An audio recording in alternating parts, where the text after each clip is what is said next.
Hello everyone, welcome to UPSC Unstoppables. आज के इस पर्टिकुलर एपिसोड में हम यहाँ पर बात करने वाले हैं नेशनल आइडेंटिटी एलिमेंट्स के बारे में, जिसमें आता है national flag, national bird, national anthem, state emblem, national calendar, national animal और नेशनल सॉन्ग। अब आप यहाँ पर सोचेंगे कि इसे तो मैं एक लाइन में ही याद कर सकता हूँ, रख सकती हूँ, लेकिन इन सभी नेशनल आइडेंटिटी एलिमेंट से जुड़ा हुआ इतिहास है, हिस्ट्री है, आर्ट एंड कल्चर से इनका कुछ ना कुछ जुड़ाव है। उसी को आज के सेशन में हम डिस्कस करने वाले हैं। आज के इस एपिसोड को स्टार्ट करने से पहले आप सभी के लिए एक बहुत इंपॉर्टेंट इन्फॉर्मेशन। अनअकैडमी एक बार फिर से लेकर आया है Unacademy civil service championship test, जो कि 23 मार्च को स्केड्यूल्ड है। आप टेस्ट सुबह 11 बजे या शाम 5 बजे दे सकते हैं। अनअकैडमी के ये टेस्ट पहले भी होते आए हैं, लेकिन इसमें कहीं पर भी कभी भी अनअकैडमी प्लस के सब्सक्रिप्शन पर 100% स्कॉलरशिप नहीं दी गई। लेकिन अगर आप इस टेस्ट को अटेम्प्ट करते हैं तो इसमें आप 100% स्कॉलरशिप जीत सकते हैं along with other exciting prices. इसमें एनरोल करने के लिए इसी वीडियो के डिस्क्रिप्शन बॉक्स में जो लिंक अवेलेबल है उस पर क्लिक करें और एनरोल करें। इसी के साथ अनअकैडमी के द्वारा स्टार्ट किया गया है विजय 2025 रिवीजन बैच। ये 1 महीने का रिवीजन बैच होगा जो कि 2025 को टारगेट करेगा। इसमें कुछ भी नया नहीं पढ़ाया जाएगा, जो भी आप पढ़ चुके हैं वो पूरा 1 महीने में, प्रीलिम्स का पूरा सिलेबस 1 महीने में रिवाइज करवाया जाएगा। ये बैच 17 मार्च को स्टार्ट हो रहा है। आप इस पर्टिकुलर बैच में एनरोल कर सकते हैं और एनरोलमेंट के लिए आप यहाँ पर 3999 पे करना होगा। You can use referral code ARTI1702। इससे जुड़ी हुई भी डिटेल्स और लिंक डिस्क्रिप्शन बॉक्स में अवेलेबल है। अब हम इस सभी इंफॉर्मेशन को देने के बाद, डिलीवर करने के बाद, अब हम यहाँ पर डिस्कशन स्टार्ट करते हैं नेशनल आइडेंटिटी एलिमेंट्स का। और उसमें सबसे पहले नेशनल फ्लैग आएगा। आज के समय में जैसे आपको नेशनल फ्लैग हमारी इंडिया का देखने को मिलता है, जिसमें हमें 3 रंग देखने को मिल रहे हैं। एक तरफ है केसरी, बीच में है सफेद और आखिर में हरा, और बीच में नेवी ब्लू कलर में हमें चक्र भी देखने को मिलता है जिसे अशोक चक्र कहते हैं। ये 22 जुलाई 1947 को अडॉप्ट किया गया। लेकिन हमारा फ्लैग हमेशा ऐसे दिखता नहीं था। ये अपने भावी रूप में इवॉल्व हुआ है, और उसी इवोल्यूशन को अगर हम स्टडी करें तो 1906 में जब भारत में स्वदेशी मूवमेंट, बॉयकॉट मूवमेंट चल रहा था बंगाल पार्टीशन के चलते, 1905 में कर्जन, जो कि भारत का वाइसरॉय था, उसने यहाँ पर बंगाल का पार्टीशन किया। और बंगाल पार्टीशन के ही अगेंस्ट यहाँ पर हम स्वदेशी और बॉयकॉट मूवमेंट होता हुआ देखते हैं। उस दौरान आप पाएंगे कि हमारे भारत का एक अनऑफिशियल फ्लैग जो है वो तैयार किया गया था, और वो कुछ इस प्रकार का दिखता था, जिसमें अगेन आप 3 रंग देख सकते हैं, हरा, पीला और लाल। इसमें लोटस फ्लावर भी हमें दिख रहे हैं, सूर्य और चंद्र को भी दिखाया गया है, और बीच में वंदे मातरम लिखा गया है। 1906 में 7 अगस्त को ही सुरेंद्रनाथ बैनर्जी ने कैलकाटा में इस झंडे को फहराया भी था, लेकिन ये अनऑफिशियल फ्लैग था। फिर क्या हुआ? उसके बाद आप यहाँ पर ठीक 1 साल बाद 1907 में मैडम बीकाजी कामा की तरफ से बर्लिन कमिटी के अंडर ये फ्लैग फहराते हुए देखेंगे। ये पिछले वाले से थोड़ा अलग है। यहाँ पर हरा रंग नीचे आ गया है और लाल रंग गायब हो गया है। इसमें भी हम सूरज और चंद्र देख सकते हैं, बट इसके साथ एक स्टार भी हमें नजर आ रहा है, और बीच में वंदे मातरम भी लिखा है। यानी फ्लैग में थोड़ा सा परिवर्तन हम आता हुआ देखते हैं। इसी के साथ जब 1917 में एनी बेसेंट ने अपना होम रूल लीग स्टार्ट किया, तो उन्होंने भी यहाँ पर अपनी तरफ से एक फ्लैग इंट्रोड्यूस किया था होम रूल मूवमेंट के लिए, जो कि कुछ इस प्रकार का दिखता था, जिसमें आप ऑब्वियसली मून देख सकते हैं, स्टार्स देख सकते हैं, रेड और ग्रीन की ऑल्टरनेट स्ट्रिप्स हमको नजर आ रही हैं, और ये जो सेक्शन है इसमें हमें ब्रिटिशर्स का फ्लैग का जो हिस्सा है वो भी देखने को मिल रहा है। तो ये एनी बेसेंट के द्वारा इंट्रोड्यूस किया गया था, और होम रूल मूवमेंट में इस फ्लैग का यूज भी किया गया। लेकिन जैसे ही हम 1921 की तरफ आते हैं, तो 1921 का जो ये दौर है, इस समय में नॉन कॉपरेशन मूवमेंट चल रहा है। एंड महात्मा गांधी की लीडरशिप के अंडर आपको ये मूवमेंट देखने को मिलेगा, जो कि किया जा रहा था रॉलेट एक्ट के खिलाफ, जलियांवाला बाग नरसंहार के खिलाफ, और खिलाफत आंदोलन जो है उसी के पैरेलल खलीफा के मुद्दे पर। तो उस दौरान भी यहाँ पर एक फ्लैग डिजाइन किया गया था जो कि कुछ इस तरह का दिखता था, जिसे पिंगली वेंकैया के द्वारा बनाया गया था। इसमें हमें व्हाइट कलर दिख रहा है, सफेद रंग, हरा और लाल। बीच में हम यहाँ पर देख सकते हैं कि चरखा बनाया गया है। चरखा जो है वो बहुत हद तक स्वदेशी का सिंबल बन गया था। खादी, चरखा ये स्वदेशी का सिंबल के रूप में हमें देखने को मिलते हैं और इसे भी इस फ्लैग में जगह दी गई। लेकिन 1931 में जाके पिंगली वेंकैया के द्वारा ही बनाया गया जो फ्लैग था उसमें कुछ वेरिएशंस किए गए और उसके बाद कांग्रेस के एक फॉर्मल रेजोल्यूशन के थ्रू इस पर्टिकुलर फ्लैग को अडॉप्ट किया गया, जिसमें हमें ऊपर केसरी रंग, बीच में सफेद और आखिर में हरा दिख रहा है, लेकिन बीच में हम देख सकते हैं कि चरखा वहीं पर है। आगे बढ़ते हैं तो 1947 पर हम आते हैं और 1947 में 22 जुलाई आप कॉन्स्टिट्यूएंट असेंबली के द्वारा इस पर्टिकुलर फ्लैग को इस रूप में, भावी रूप में अडॉप्ट करते हुए देखेंगे, जिसमें हमें ऑरेंज यानी केसरी रंग दिख रहा है, हमें सफेद रंग दिख रहा है, हरा रंग दिख रहा है, लेकिन बीच में अगर आप देखोगे तो यहाँ पर जहां चरखा था वहां अब अशोक चक्र है। ये जो अशोक चक्र आप देख रहे हैं, ये अशोक चक्र कहाँ से लिया गया? अगर आप देखेंगे तो अशोक के द्वारा बहुत सारे पिलर्स भारत के अलग अलग हिस्सों में लगवाए गए थे और उन पिलर्स के ऊपर इंस्क्रिप्शंस भी थे। उन पिलर्स के ऊपर कई ऐसे ऐसे भी पिलर्स आपको दिखेंगे जिनके ऊपर कैपिटल्स थे, एनिमल कैपिटल्स। सारनाथ में जब हम जाएंगे तो सारनाथ में हमें 4 लाइन कैपिटल मिलेगा, जिसके अबाकस पार्ट पर हमें चक्र देखने को मिलता है 24 स्पोक्स वाला, और उसी को हमने यहाँ पर बीच में शामिल किया। तो आज के समय में हमारा जो नेशनल फ्लैग है वो हॉरिजॉन्टल शेप में अगर हम देखें तो हमें सबसे ऊपर सैफरन यानी केसरिया रंग देखने को मिलता है, जो कि करेज और सैक्रिफाइस को दर्शाता है। वहीं सफेद रंग जो है वो पीस और ट्रुथ को दर्शाता है, और वहीं डार्क ग्रीन जो हम देख रहे हैं वो फेथ को दर्शाता है। अगर ये तीनों कलर्स की बात करें तो ये बिल्कुल इक्वल प्रोपोर्शन में आपको देखने को मिलेंगे। अगर पूरे झंडे की हम बात करें तो लेंथ, विड्थ और लेंथ जो है उसका जो रेशो है वो 2:3 कहा जा सकता है। सेंटर में हमें नेवी ब्लू कलर की यहाँ पर अशोक चक्र देखने को मिलता है जिसमें 24 स्पोक्स हैं। और जैसे मैंने आपको कहा कि सारनाथ के लायन कैपिटल जो है वहीं से इस चक्र को लिया गया है। जब हम स्टेट एम्बलम पढ़ेंगे वहां पर आपको वो लायन कैपिटल भी देखने को मिलेगा। Next, state emblem. अब यहाँ पे स्टेट एम्बलम जो है उसको समझने से पहले आपको इस पर्टिकुलर लायन कैपिटल को समझना पड़ेगा। जैसे मैंने कहा अशोक के द्वारा बहुत से पिलर्स लगाए गए, लेकिन अशोक के कुछ पिलर्स ऐसे थे जिनके ऊपर आपको इस तरह के कैपिटल देखने को मिलेंगे। ये जो आप यहाँ पर लायन कैपिटल देख रहे हैं ये 4 लायन कैपिटल है। पिक्चर में हमें 3 ही नजर आ रहे हैं, लेकिन इस पर्टिकुलर लाइन के ठीक पीछे एक और लाइन है, और इस तरह से ये चारों लाइंस जो हैं वो 4 दिशाओं को दर्शाते हैं। ठीक है, नॉर्थ, साउथ, ईस्ट, वेस्ट। ये 4 लाइंस जो हैं इनके नीचे आप ये अबाकस देख रहे होंगे, एक प्रकार का प्लेटफॉर्म, और हर लाइन के नीचे आपको यहाँ पर एक चक्र दिख रहा होगा। ये अशोक चक्र कहलाता है। इसमें 24 स्पोक्स हैं। इसी अशोक चक्र को भारत के नेशनल फ्लैग जो है उसके बीचों बीच बनाया गया है। तो जब आप सारनाथ में जाते हो, सारनाथ प्रेजेंट डे यूपी में है, वहां पर आपको अशोक का एक पिलर जो है उसका कैपिटल देखने को मिलेगा। ये 4 लाइन कैपिटल आपको देखने को मिलेगा, और यही 4 लाइन कैपिटल जो है इसमें थोड़ा सा परिवर्तन लाके हमने स्टेट एम्बलम के रूप में चुना है इसे। देखो, लायन कैपिटल जो सारनाथ में है वो बिल्कुल ऐसा दिखता है। 4 लायंस है, नीचे अबाकस हमें दिख रहा है, हर लाइन के नीचे यहाँ पर चक्र है।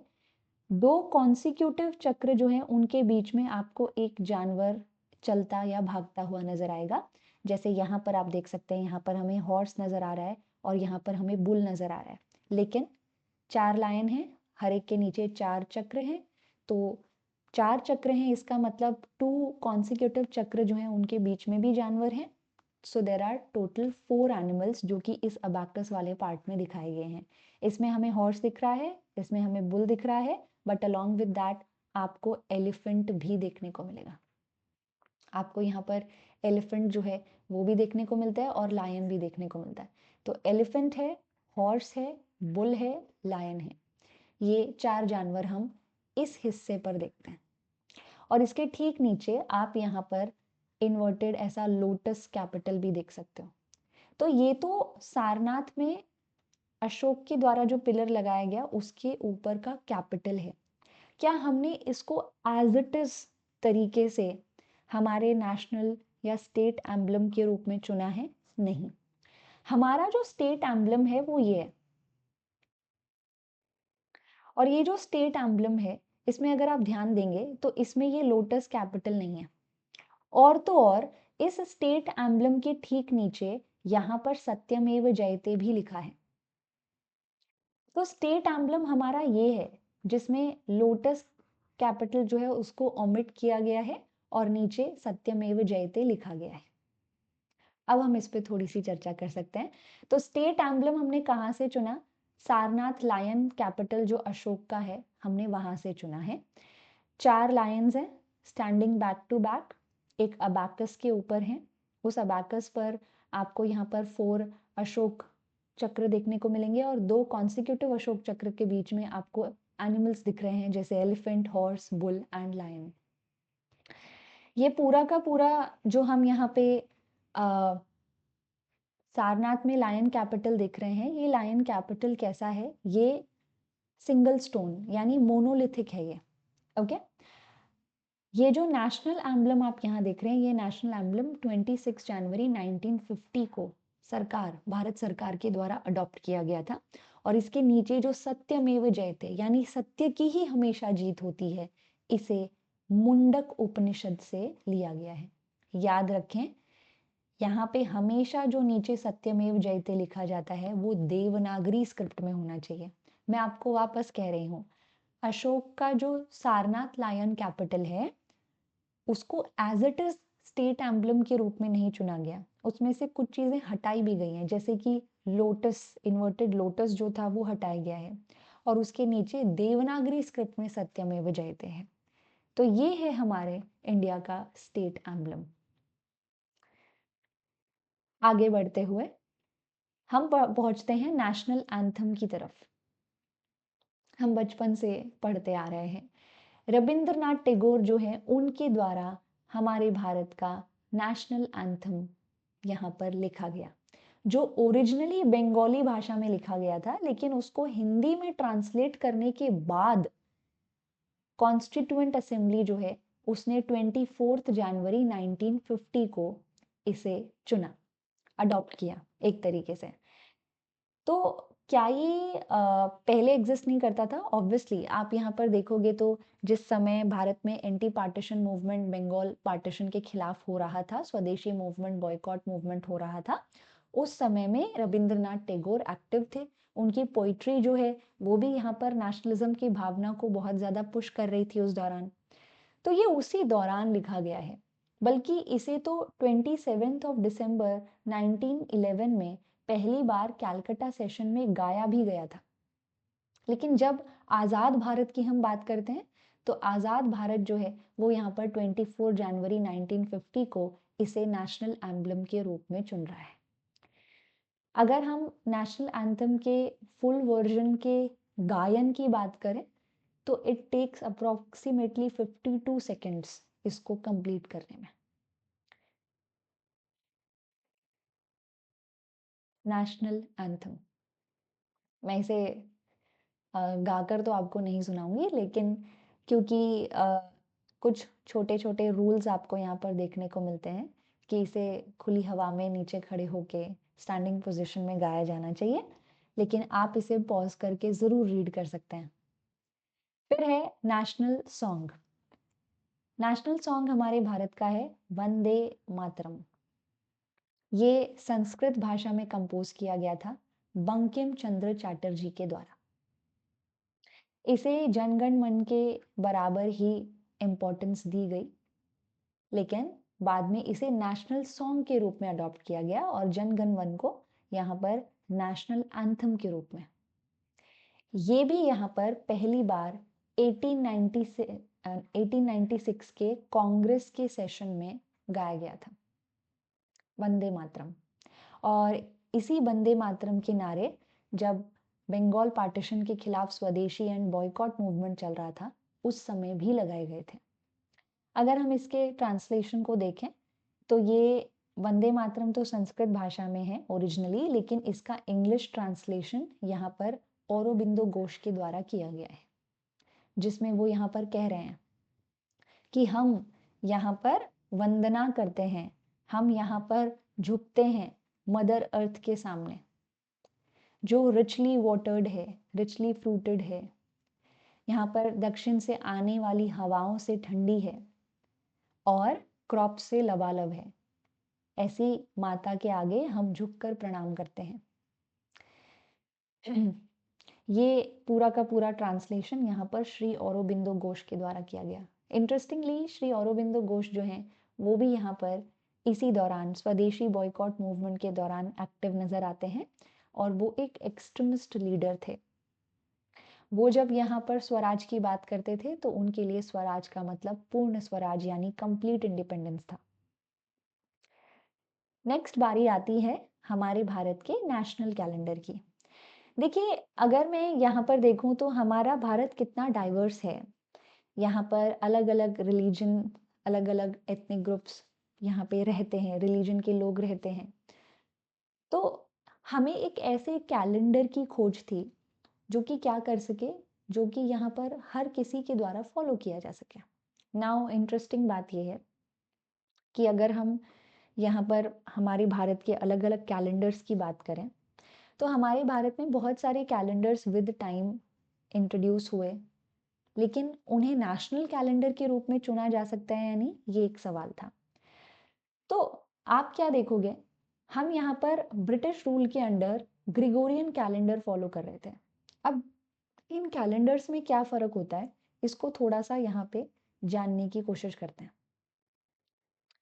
ग्रिगोरियन कैलेंडर जो है उसकी शुरुआत कैसे हुई? उसकी शुरुआत होती है जीसस क्राइस्ट के जन्म से। मतलब जीसस क्राइस्ट के जन्म से यहाँ पर वो कैलेंडर जो है वो स्टार्ट हो रहा है। यानी वी नीड टू अंडरस्टैंड, अगर हम यहाँ पे ये कह रहे हैं कि अभी 2025 चल रहा है तो ऑब्वियस सी बात है कि ये काउंटिंग कहीं से तो स्टार्ट हुई होगी ना, तभी तो हम 2025वां वर्ष कह रहे हैं। तो ग्रिगोरियन कैलेंडर के हिसाब से अभी 2025 चल रहा है और इसकी काउंटिंग कब स्टार्ट हुई? जीसस क्राइस्ट के जन्म से शुरू हुई। तो जीसस क्राइस्ट का जो जन्म है वो इस कैलेंडर की शुरुआत है। बट इंटरेस्टिंगली जीसस क्राइस्ट के जन्म से पहले भी तो जीवन था, धरती थी, तो उनके जन्म से पहले के जो इवेंट्स हैं उनको भी मार्क किया जाता है इसी ग्रिगोरियन कैलेंडर के हिसाब से। मतलब ये कैलेंडर दोनों दिशाओं में चलता है। जीसस क्राइस्ट के जन्म के बाद के जो ईयर्स हैं उनके आगे हम CE या AD लगाते हैं, जिसका मतलब होता है कॉमन एरा या एनो डोमिनी। लेकिन जीसस क्राइस्ट के जन्म से पहले के जो ईयर्स हैं, जो रिवर्स दिशा में जाते हैं नंबर लाइन की तरह, उनके आगे हम यहाँ पर BCE लगाते हैं, जिसका मतलब है बिफोर कॉमन एरा। पहले ये CE क्राइस्ट एरा होता था, क्राइस्ट एरा या बिफोर क्राइस्ट एरा, लेकिन फिर इस कैलेंडर को नॉन क्रिश्चियंस भी यूज़ कर रहे थे, तो आप देखो इसको यूनिवर्सली यूज़ किया जाने लगा, तो फिर हम इसको क्राइस्ट एरा की बजाय कॉमन एरा कहने लगे। तो ये तो ग्रिगोरियन कैलेंडर है। लेकिन हमारे भारत में समय समय पर बहुत से दूसरे कैलेंडर्स भी डेवलप हुए हैं। ये तो क्रिश्चियन एरा के अकॉर्डिंग है जो ग्रिगोरियन कैलेंडर आप देख रहे हो। जैसे हमारे भारत में ग्रिगोरियन कैलेंडर के साथ अगर हम कंपेयर करते हुए चलें तो लगभग आप देखोगे कि 57 बिफोर कॉमन एरा में यहाँ पर विक्रम संवत की शुरुआत हुई। विक्रम संवत या विक्रम एरा की शुरुआत आप होती हुई देखते हो। तो विक्रम एरा क्या है? आप यहाँ पर पाएंगे कि भारत जो है उसके नॉर्थ वेस्ट वाले इलाके से आप पाओगे कि इन्वेजन्स हुए, यहाँ से शार्क्स आए। शार्क्स आए, एंशंट हिस्ट्री में हम पढ़ते हैं उनके बारे में। उस समय उज्जैन के एक राजा हुआ करते थे विक्रमादित्य, और शाक्स की झड़प हो गई विक्रमादित्य नाम के उस राजा से। विक्रमादित्य ने शाक्स को हरा दिया, और शाक्स को हराने के बाद इस जीत को कोमेमोरेट करने के लिए उन्होंने शाक मतलब ये विक्रम एरा जो है इसकी शुरुआत की। तो ग्रिगोरियन के मुकाबले 57 ईयर्स पहले इस कैलेंडर की शुरुआत हो गई थी। इसी तरह से अगर हम यहाँ पर ग्रिगोरियन से ही कंपेयर करते हुए चलें, तो आप पाओगे कि 78 कॉमन एरा में यहाँ पे शुरुआत होती है एक और कैलेंडर की, जिसको हम यहाँ पर शाक एरा कहते हैं। ये जो शाक एरा है ये कुशान्स के समय में शुरू हुआ। अब एंड आगे और आप चलेंगे तो यहाँ पे 7th सेंचुरी में जाके कहीं आपको देखने को मिलेगा कि हिजरी संवत की शुरुआत होती है, क्योंकि आप यहाँ पर पाएंगे कि मुस्लिम रूलर्स जो हैं वो जब आएंगे तो फिर वो इस्लामिक कैलेंडर का इस्तेमाल करेंगे। तो भारत में ना इतनी डाइवर्सिटी है। कुछ लोग जो हैं वो सूर्य के चारों ओर पृथ्वी का जो मूवमेंट है उसके अकॉर्डिंग तीज त्योहार बनाते हैं। कुछ जो हैं वो यहाँ पर पृथ्वी के चारों ओर मून का जो मूवमेंट है उसके अकॉर्डिंग त्योहार बनाते हैं, ठीक है। तो कुछ लोग यहाँ पर लूनर कैलेंडर चाहिए, किसी को यहाँ पर सोलर कैलेंडर चाहिए। लूनर कैलेंडर वो होता है जिसमें हम पृथ्वी के चारों ओर मून का जो मूवमेंट है उसको कंसिडर करते हुए पूरे ईयर को कैलकुलेट करते हैं, पूरे ईयर को बनाते हैं। लेकिन सोलर कैलेंडर में सन के अराउंड जो है अर्थ के मूवमेंट को कंसिडर किया जाता है। तो सोलर कैलेंडर, लूनर कैलेंडर, अलग अलग रिलीजन के लोग, अलग अलग डाइवर्स सेक्शन से आने वाले लोग अलग अलग तरह से त्योहार बना रहे हैं, कैलेंडर्स चाहिए उन्हें। तो अब अगर हमें एक नेशनल कैलेंडर चुनना है तो वो कौन सा होना चाहिए? वो ऐसा होना चाहिए जिसमें लूनर और सोलर दोनों के ही फीचर्स, और ऐसा कैलेंडर लूनी सोलर कैलेंडर होता है। लूनी सोलर कैलेंडर की खास बात ये होती है कि उस कैलेंडर में जो ईयर होता है ना, year, it is equal to the time taken by earth to complete one revolution around the sun. मतलब ईयर का मतलब क्या हुआ, एक साल का मतलब क्या हुआ कि पृथ्वी आखिर यहाँ पर सूर्य के चारों ओर चक्कर लगाने में कितना समय ले रही है, वो होगा 1 ईयर। तो उसमें सोलर का फीचर आ गया। लेकिन उस पूरे 1 ईयर में मंथ्स को कैसे हम कैलकुलेट करेंगे? तो यहाँ पे जो मंथ्स होते हैं, तो मंथ कैसे यहाँ पर लूनी सोलर में कैलकुलेट होता है? तो इसमें आप देखोगे 1 मंथ जो है वो एक्चुअल में यहाँ पे आज जैसे फुल मून डे है, तो नेक्स्ट फुल मून डे जब आएगा तो इसके बीच का जो पूरा का पूरा टाइम ड्यूरेशन है उसको 1 मंथ माना जाएगा, ठीक है। जैसे नॉर्मली क्या होता है, अप्रोक्सीमेटली, मैं एग्जैक्ट टाइम नहीं बोल रही हूँ, लेकिन अप्रोक्सीमेटली हम देखते हैं कि 15 डेज के गैप में, जैसे आज यहाँ पर अमावस्या है तो 15 डेज के बाद यहाँ पर पूर्णिमा होगी, और फिर से 15 डेज के बाद यहाँ पर अमावस्या होगी। तो अमावस्या अमावस्या, फुल मून डे आज है, नेक्स्ट फुल मून डे। तो ये जो पूरा पीरियड, ये जो समय यहाँ पर ऐसा करने में लगा, या आज पूर्णिमा है, अब नेक्स्ट जब पूर्णिमा आएगी अप्रोक्सीमेटली 30 डेज के बाद, तो ये जो है ये 1 मंथ कहलाएगा। ये जो बीच का टाइम पीरियड है ये 1 मंथ कहलाएगा। तो ईयर के लिए हम सन के अराउंड अर्थ का मूवमेंट पढ़ रहे हैं, कंसिडर कर रहे हैं, और मंथ कैलकुलेट करने के लिए हम अर्थ के अराउंड मून का जो मूवमेंट है उसको कंसिडर कर रहे हैं। तो ऐसे कैलेंडर्स लूनी सोलर कैलेंडर्स होते हैं, एंड शार्क एरा जो है वो लूनी सोलर ही है। इसी वजह से आप देखोगे कि शार्क एरा जो था उसको हमने नेशनल कैलेंडर के रूप में चुना, ठीक है। तो हम यहाँ पर क्या करते हैं, हमने यहाँ पर 22 मार्च को 1957 में इस शार्क कैलेंडर को चुना है एज नेशनल कैलेंडर। हम इसे ग्रिगोरियन कैलेंडर के साथ यूज करते हैं क्योंकि हम ग्रिगोरियन कैलेंडर को छोड़ नहीं सकते ना, हमें यहाँ पर दूसरे देशों के साथ भी कम्युनिकेट करना है। उन देशों में तो शार्क एरा यूज नहीं होता, तो we need one universal calendar, that is Gregorian calendar. लेकिन शार्क एरा का इस्तेमाल कहाँ कहाँ होता है? आप यहाँ पर गैजेट ऑफ इंडिया में, न्यूज़ ब्रॉडकास्ट में, ठीक है, जो ऑल इंडिया रेडियो के द्वारा किया जाता है, और गवर्नमेंट के द्वारा जो कैलेंडर्स इशू किए जाते हैं, या फिर आप यहाँ पर गवर्नमेंट ऑफिशियल हैं या आपके पेरेंट्स हैं, तो उनको जो यहाँ पे डायरी वगैरह मिलती है, एनुअल डायरी या कैलेंडर मिलता है, उस सब में शार्क एरा का ही यूज़ होता है। इसी तरीके से पब्लिक जो है उनसे कम्युनिकेट करने के लिए गवर्नमेंट जो है वो इस कैलेंडर के हिसाब से चीज़ें शेड्यूल करती है। तो ये हमारा नेशनल कैलेंडर है, दैट इज़ शार्क एरा। ये जो शार्क एरा होता है, इसका जो पहला महीना होता है वो चैत्र का महीना होता है, और ये जो चैत्र का महीना है, इसका जो पहला दिन है, ये कोइंसाइड करता है विद 21 और 22 मार्च ऑफ द ग्रिगोरियन कैलेंडर।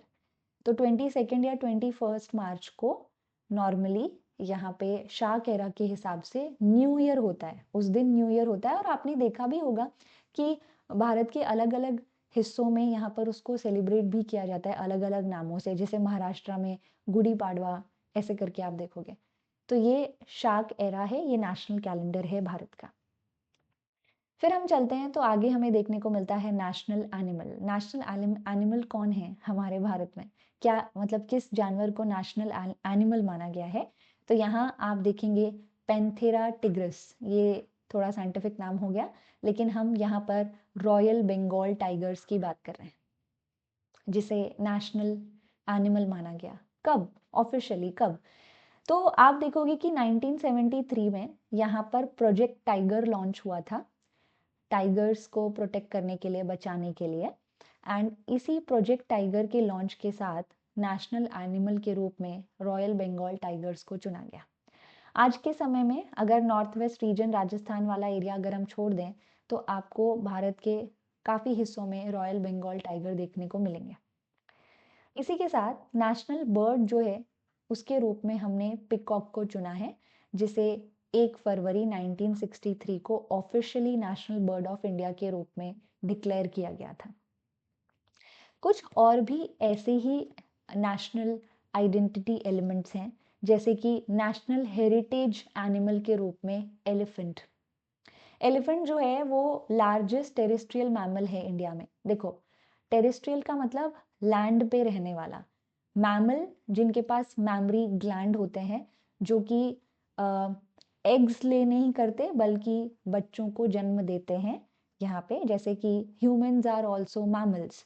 तो यहाँ पर लैंड पर रहने वाले लार्जेस्ट मैमल्स जो हैं वो अर्थ हैं, सॉरी वो एलिफेंट हैं। और एलिफेंट जो है उनको 2010 में यहाँ पर नेशनल हेरिटेज एनिमल के रूप में चुना गया। इसी तरह से नेशनल एक्वेटिक एनिमल के रूप में आप यहाँ पर गंगा रिवर डॉल्फिन को देखोगे। एंड गंगा रिवर डॉल्फिन जो है वो एंडेंजर्ड स्पीसी है, IUCN रेड लिस्ट में आती है ये। एंड आपको ये डॉल्फिन गंगा और ब्रह्मपुत्र दोनों नदियों में देखने को मिलेगी। 2010 में यहाँ पर गंगा रिवर डॉल्फिन को नेशनल एक्वेटिक एनिमल के रूप में चुना गया। एंड आप देख सकते हैं कि अभी खबरों में भी हैं काफ़ी ज़्यादा, जियो टैगिंग की गई है गंगा रिवर डॉल्फिन्स की। एंड अलॉन्ग विद दैट यहाँ पर एक सर्वे रिपोर्ट भी निकाली गई, जिसमें यहाँ पर गंगा रिवर डॉल्फिन्स की काउंटिंग की गई है। ठीक है, तो गंगा रिवर डॉल्फिन्स जो हैं वो न्यूज़ में भी हैं अभी हाल फिलहाल। उसके बाद नेशनल रिवर नेशनल रिवर के रूप में आप गंगा नदी को देखोगे। 2008 में यहाँ पर गंगा नदी को नेशनल रिवर के रूप में चुना गया। यहाँ पे आप पाएंगे कि गंगा नदी जो है उसको बहुत ही पवित्र नदी के रूप में देखा जाता है। पर्टिकुलरली हिंदुज्म में अगर आप देखेंगे तो गंगा नदी को गॉडेस के रूप में वर्शिप किया जाता है। एंड इसी वजह से आप यहाँ पर गंगा नदी जो है उसको नेशनल रिवर के रूप में भी चुनते देखेंगे। सो इस तरह से ये पूरी की पूरी जो हमारी लिस्ट है ये यहाँ पर ख़त्म होती है।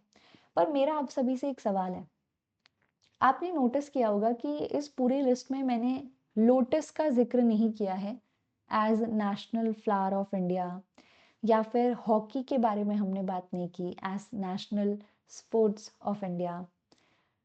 आप मुझे कमेंट सेक्शन में ये बताएंगे कि इसके पीछे का कारण क्या है।